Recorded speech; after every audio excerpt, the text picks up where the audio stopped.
Hey guys, this is Dr. Hub. Today we'll look at the amniotic fluid volume and we are focusing on the regulation in terms of the late pregnancy.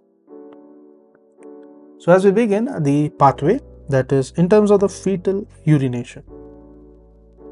So let's talk about the fetal urination.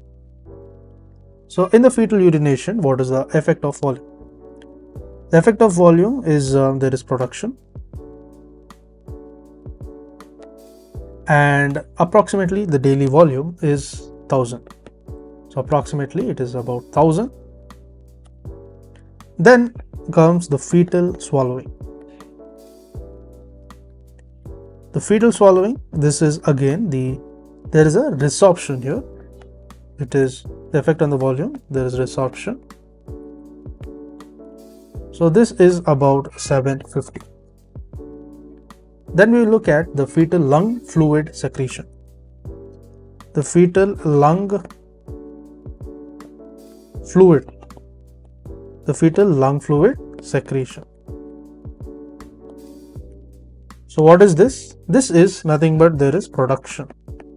So here there is nothing but the production, and this is about 350.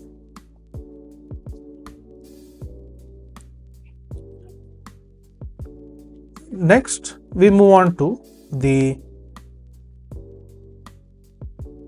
fetal lung secretion.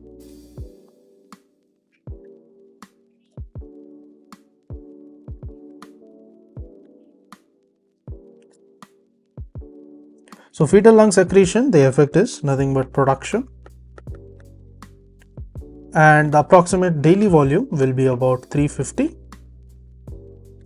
And looking at the intramembranous, so in terms of the intramembranous flow, there is the effect of the volume, it is nothing but the resorption. And what is the approximate daily volume? It is say about 400. Lastly, the transmembranous flow. So this transmembranous flow is the effect on the volume is going to be there is resorption. There is resorption, and the approximate daily volume is going to be minimal.